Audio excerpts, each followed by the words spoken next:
pop icon of the 80s, the singing sensation that caused a stir both in India and Pakistan. He stole many hearts with his mesmerizing voice and his boyish good looks. Our guest today is the other half of the dynamic duo, Nazia and Zoheb. Welcome to our show, Zoheb Hassan. Thank you. Love to be here. It's great. Now, Zoheb, you were officially the first Pakistani... I don't like that word. Officially, I don't like. That's a scary word. Can you rephrase that? No, but let me finish first. Okay. You were officially the first Pakistani You're heartthrob. scaring me when you point the finger at me. Okay, yeah, okay, fine. Okay, no I'm just fingers, kidding no around. scary I will words. pull your leg. Okay, no, don't worry about it. Okay. So you were the first Pakistani heartthrob. Okay. Girls were love-struck. Were they? You know they were. Oh, okay. Must have felt great. All right, okay. No, I was here because I didn't live in Pakistan. I lived in London. So we used to get these telexes and faxes and, saying that, the records have been big hits over there and you're such a big star. But it never sort of, it never struck home, because we were so far away. But you never visited? We went, after a long time, but that was much later. And when we went down, naturally, of course, when we saw it, it was amazing. Yeah. But, I remember when we went to Mumbai airport, there was like 40,000 people waiting there for Nazia and me. We felt like the Beatles, going back. But it was amazing. What we experienced, because we were just going to school. There was a Nazia and Zoheb Hassan hysteria. I was in Pakistan then, trust me. Girls were going crazy about you, and most of them wanted to marry you. Oh my God. You were aware of that, Zoheb? Well, I had a few fan mails. You were the boy who looked cool grooving with his sister. You knew exactly how to tuck your shirt in and make it look like an accident. You were ever so cool, and I think I can say I can speak on behalf of the girls in Pakistan in that era, that nobody really wanted you to grow up. Did you want to grow up? Actually, it's really funny because it's been so many years now since we started. When I go out and when people see me in Pakistan, they say, "Are you Zoheb Hassan?" And I just say, "Yeah, I am." You become much older. You look so different now. And I say, "Oh, well, it's been a couple of decades, you know." But people have that preconceived kind of idea in their head. It's an image. And they have that image in their heads. But you did look and it like stays a very there. pretty And, boy. Did you say used to be? Now you've grown into a handsome man. Okay, thank you. But when you started, you were a pretty boy. Yeah, I was very young. I was 12 and a half, 13 when I started. And it was nice. But, I'll tell you one thing. At the end of the day, I just feel that as an artist or as a musician or whatever, if you start believing, the public image that you have, sometimes it can be very fatal because, when you go down, the fall it's a very, very, fall to reality, that kind of situation. And I think, we've been very lucky, Nazia's not here anymore with me, but I think I've been very lucky that we had very kind of grounded parents, and they kept us grounded also. And they kept on telling us, look, you must know who you are. At the end of the day, you must know your identity, your roots, and don't start believing, your public persona too much. If you start believing in that, then it could play havoc in your life, later on when you're not. But you can get that now. But as a teenager, did you get it? Because at that point, you must have looked in the mirror and say, "Hey, I'm a stud muffin." No, I never did that. Really? Oh, never. Because that's one thing. It's so strange. So you never thought you were a stud? No, I don't think I'm a stud.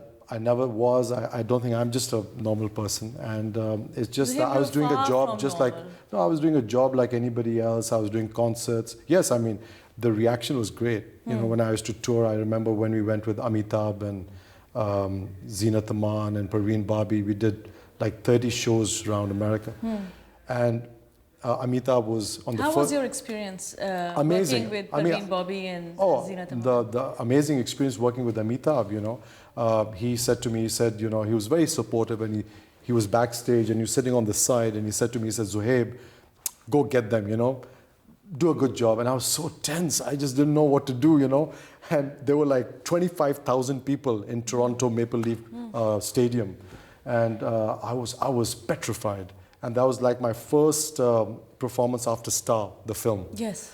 And so I went on, and you see, you must understand, we were just school kids. We were launched into this big That's what I'm trying phenomenon. to figure out, that because you were school kids, how did you handle that kind of stardom? I mean, when you were that young, to be, working alongside Amitabh Bachchan, and to be working, to have Parveen Bobby and Zeenat Aman, who are like icons. Yeah. And how were you overwhelmed at any point? Oh yeah, completely overwhelmed all the time. Because I remember Parveen Bobby, I was a great fan of. I saw on the Newsweek cover also, Yeah. and I said, Okay, "Wow, was she seriously as she was amazing beautiful. as she came She's on? beautiful, okay." And I was like a kid, Yeah. and I thought if I go up to her, she'll say, "Okay, just move aside." Yeah. So I went up to her and I said, Nazia actually said to her, she said, "Come here, Zoheb, don't be shy." And I said, "Actually, I'm a really big fan of yours."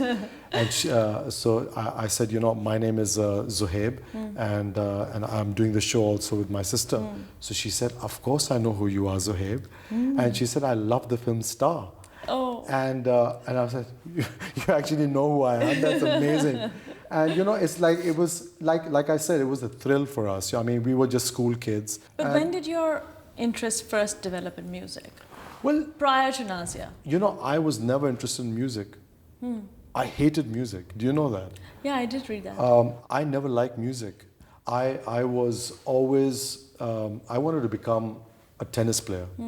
And I told my parents one day, I was at the American school, and I always used to be on court. I mean, in the morning I used to play, afternoon. And I was, later on in my college team, I was the captain. And it was my dream to play, And so I told my parents, I said, "Mom, Dad, I need to talk to you. It's very serious." And they said, "Uh-oh, he wants to talk seriously with us. This is trouble." And I said, I want to play tennis professionally, and I want to go to Newcomb. There used to be a Newcomb tennis camp in America, and I said, "I want to join that. I want to leave school, and I want to go there." And my father just looked at me like, "Are you nuts?" And he said, "Hang on here, dude." Yeah, I mean, he didn't say dude, you know him. Yeah, no. So he said, "Zoheb, this is not on. You can't do that. You're from a business family. You have to do your business. You have to help me, and you can't do." So it was like the typical thing. And then by default, my mother said, "Look, go for this program, because do something else besides your studies. Maybe you might like it. So they used to send me to this children's program. I used to watch that program actually. Yeah. What was it Sang called? Sang Chale. Sang Chale, yeah. And they used to make me sit there because I was a fat, chubby white kid. You were never chubby. I was. I saw your pictures when you were a kid. No. I was You were really quite chubby. cute. And they used to put me on the front row. Yeah. And they used to pan the camera in such a way that, and as soon as the camera used to come, they used to say, "Sing, sing," because I never used to say. I used to sit there, just looking at the sky, Yeah. And so like 1 day, 2 days, 3 months, 4 months, I kept on doing this. And slowly I started to like the music, because you hear something all the time. It's like the radio, they play crap on, sorry, can I say that word? Yes, you can. This is Achievers. They play crap on Capital Radio and XYZ and all these other FM channels, and they play it so much that at the end of the day, you're whistling the tune. Yeah. And so I kept on hearing the music again and again, and I started to like it. And I started singing. But you started your career with Nazia, and her first opportunity came across when she sang for the movie Qurbani, and she sang Aap Jaisa Koi Meri. Now, how did that opportunity come along? It was like an Indian film. Okay. For an Indian film. My mother and father had gone somewhere for dinner. They met Zeenat Aman. I'll give you the brief, okay? Mom, Dad go to party, meet Zeenat Aman, Feroz Khan. Yes. They say, "Children, sing. Would you like to hear them?" They said no. No, actually, Zeenat Aman said, yeah, okay. I love your Feroz parents Khan, for saying children sing. yeah, I'm trying to make it as brief for the go on, audience. go on. So, cut to the chase. Yes, Okay. yes. So they said, well, Feroz Khan was like, no, I don't want to hear children sing. Zeenat Aman said, oh yeah, Muniza, I'd love to hear them sing. So the next time we called them over to dinner, and then then they asked us, can you sing something? So I could not really sing because my voice was cracking. Yes. And I was like 13 or something, and my voice was going all funny. Puberty. And so I was doing the backing vocals for Nazia. And Nazia, when she sang, Feroz Khan was for a moment not interested at all in Nazia. All of a sudden, he turns around and says, this is it. This is it. This is what I want. And so we just looked, and he said, this is what I want for my film. This is what was missing in Kurbani. That's what was missing, her voice. And we just looked at each other, and we looked at our mother and father. They looked at us.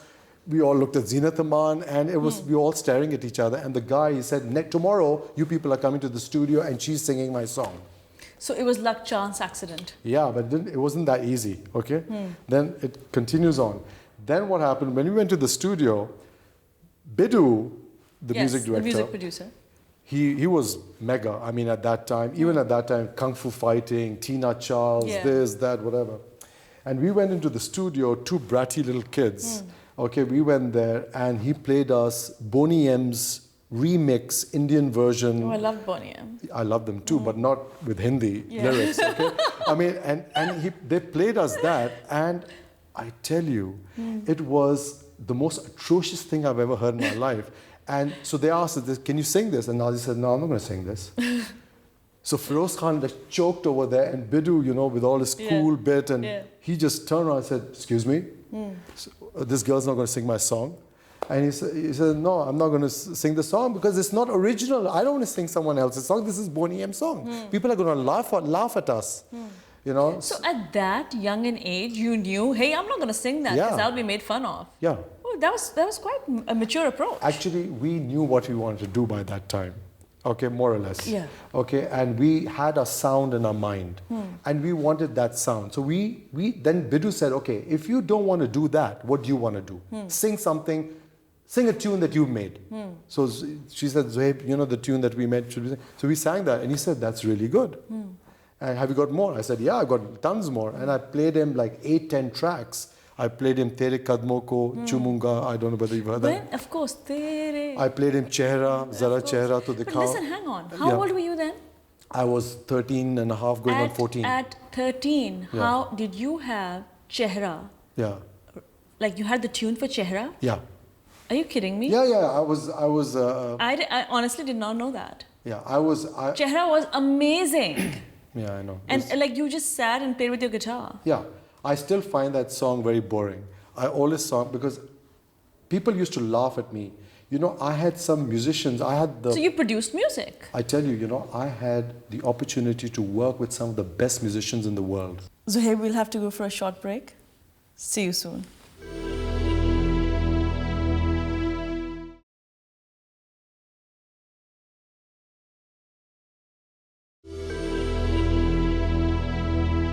Welcome back. We are interviewing 80s pop sensation Zoheb Hassan. Now, Kurbani was a super hit. Aap Jaisa Koi, again, was a massive success. This must have completely changed your life. Were you and Nazia prepared for the stardom that hit you guys? No. We were still buying our own bread and eggs in the shops. We were still going everywhere. I was still cleaning and hoovering the house. I was still doing all the normal things. But is that because you were living here and you were not exposed to you were not exposed to the Indian public or to the Pakistani public, and thus you kind of were in a cocoon, didn't know how big you were? Yeah, basically we were in a cocoon till we started touring. When we went on tour, when I did Madison Square Gardens, I was just looking, and Nazia was looking at me, and I was like, Nazia, are we at Madison Square Gardens in New York performing over here? And she said, yeah, we are. And it was the most amazing thing in the world. And you have to thank God for that, because it's not really up to you. It just happens. I mean, and when we did that, when they said, now we have Amitabh Bachchan coming, and it was like, roar and people went crazy and 20, 30,000 people, you could just hear them screaming on top of it. And then I said to Nazia, I said, now they're going to call our name and what's going to happen is going to be a contrast. I mean, Amitabh Bachchan and then Nazia and Zoheb from small town Wimbledon coming down and, doing their thing.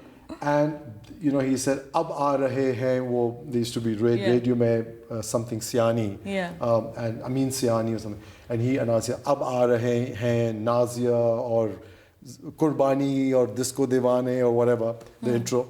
And Ab aa rahe Nazia and Zoheb. When they said that, I swear we could not hear ourselves talk or sing. It was the biggest scream that I've ever heard in my life. It was deafening. Oh, wow. That when we went on, people got up onto their seats in Madison Square Gardens and they started screaming and clapping and girls were screaming and women were fainting and oh my God.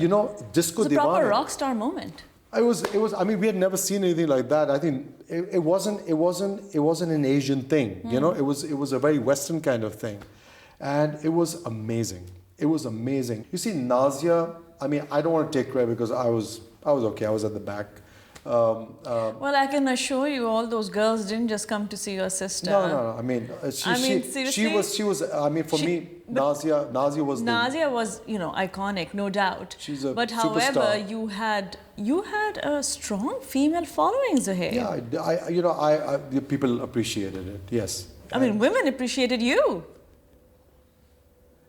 I'm married now. I'm married now. I just remembered I'm married. Zoheb is quiet for just a moment. I have children. I'm married, and my wife might be watching this. I'm going to be in danger. She won't cook me food tonight.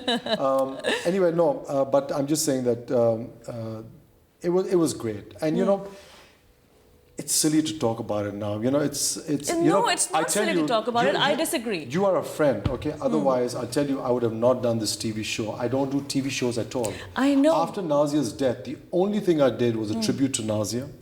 And I told everybody, because they used to ask me the same questions about Nazia and, were you close and how did Nazia die and, this, that, and how is it... And to be very honest to you, I didn't want to discuss this with anybody. You weren't ready then? No, not ready. Even today, I don't want to discuss, because Nazia was a private person. She was a very, very quiet person. She was very down to earth, very quiet and very humble person. And she never liked to publicize her private life, And similarly, I respect that. And after she died, that is the most important thing to me, that I don't want to do that with her. Her wishes. If she wanted that, that's it. I know that Nazia was a huge part of your life, and we are going to come to that. Okay. But I also wanted to dedicate this part of the interview to you, because, it was the two of you that made Nazia and Zoheb, and not one. And no doubt your sister was a superstar, but I think that you were a bit of a star yourself too. So don't discredit yourself. No, for me, Nazia was... She was, because I saw her. Nazia was a superstar in reality. She wasn't like a dressed up superstar, packaged and by a company or something. She was actually a superstar. She was a crazy girl, I used to tell her. She was a gutsy girl. She was very gutsy. I remember that she and Benazir were very close. Really? Oh, they were best of friends. And Benazir and Nazia... But they were such different people. Benazir was a completely different personality. No, I think they looked at each other and they saw each other in some way. They saw a little bit of themselves in the other person, and they really could relate with each other. Nazia and Benazir were so close that when Nazia was ill, she was getting her chemotherapy done, she came and sat by her bedside for hours and hours and they talked. Do you think that they were tortured souls, both of them? I think they were. And I think they saw, like people have a certain image of people, Like they feel that, if you are a comedian, you're all the time happy, making jokes, that's you in real life. But, show business people are not very happy people, I'll tell you that. Because... You know that. You give out so much every day. Yeah. You're all the time, trying to be somebody. Trying to be that persona. So trying to be your image, basically. And it's hard. It's really hard to do that all the time, 24 hours a day.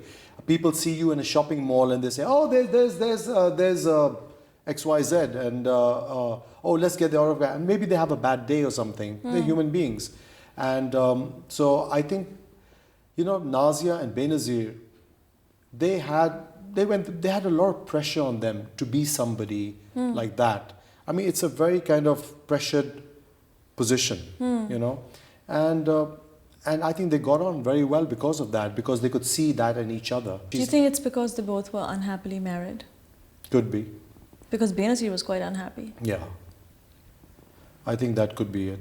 And I think the limelight, the fame, the isolation you feel with the fame, compounded with, of course, the bad marriage. They're both very empowered women.